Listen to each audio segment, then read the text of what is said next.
Está no ar o Verdinho Cast, a voz dos alunos do Centro Educacional de Guapimirim. Informação e diversão no mesmo lugar. Sejam bem-vindos, Verdinho Cast.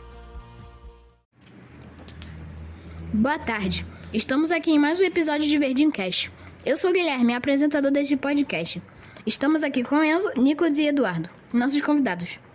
Hoje falaremos sobre uma pessoa que foi uma das maiores personalidades do futebol. E acho que seria bom começarmos falando da infância do grande Rei Pelé.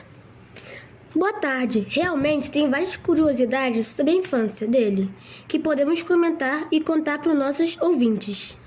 Olá, queria começar o assunto então perguntando para o Dudu qual time o Edson Arantes, mais conhecido como Pelé, começou a sua carreira.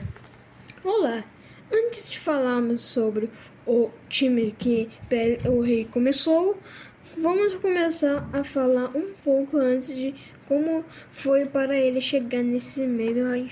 A infância do Edson não foi uma infância fácil. E ele veio de uma origem humilde, chegando a fazer pequenos trabalhos como vendedor de pastéis e engraxate. E o interessante é que o pai dele, se não me engano, João Ramos, jogou no Atlético Mineiro. Sim, ele conheceu o futebol por causa do seu pai.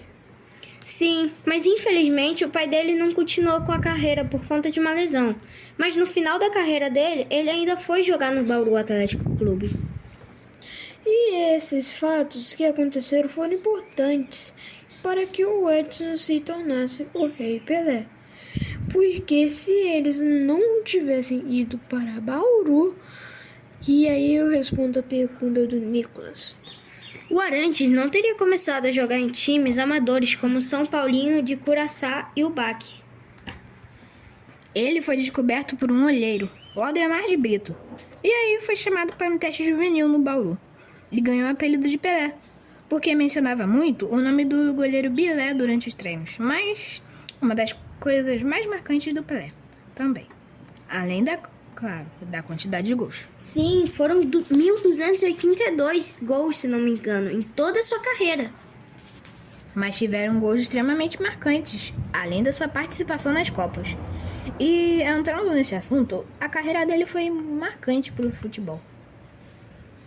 Depois que de um tempo jogando no Baque, o Aldemar notou o talento dele e foi assim que foi para o clube maior, o Santos. E após um mês que chegou no clube, ele fez a primeira partida com a equipe profissional contra o Corinthians. Por isso, com 16 anos, ele passou a ser reconhecido como jogador pelas pessoas. Se não me engano, em 1957, o Pelé se tornou titular dos Santos e foi mais jovem até hoje, marcando 36 gols. Ele atuou no Campeonato Paulista como artilheiro e a sua carreira dos Santos foi entre 1956 a 1974. E durante esse tempo levou para o clube em 10 títulos estaduais e 6 campeonatos nacionais. Nessa época, a Copa do Mundo era conhecida como a Copa Campeões da América.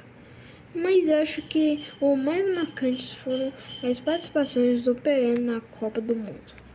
Ele participou de 4 edições da Copa e foi campeão em 3 delas, a de 1958, 1962 e 1970. A FIFA considera o primeiro gol que o Pelé marca o primeiro gol contra a Itália na Copa do Mundo de 1970, o segundo mais bonito que o rei do futebol marcou. Teria assim alguma lista assim dos melhores gols do Arantes? Sim, acho que consigo citar alguns aqui. Fala então os 10 gols mais marcantes para nós e nossos ouvintes. Brasil e Suécia, 5-2 para o Brasil, em 1958. Santos e Juventus, 4-0 para o Santos, em 1959. Eu me lembro de alguns aqui, então vou te ajudar. Eu lembro de um que foi o Brasil contra o México, que o Brasil foi vitorioso de 2-0 no ano de 1962. Já um outro jogo foi do Santos contra o Boca Juniors, que o Santos ganhou de 2-1 em 1963. Brasil e Bulgária, 2-0 para o Brasil, em 1966.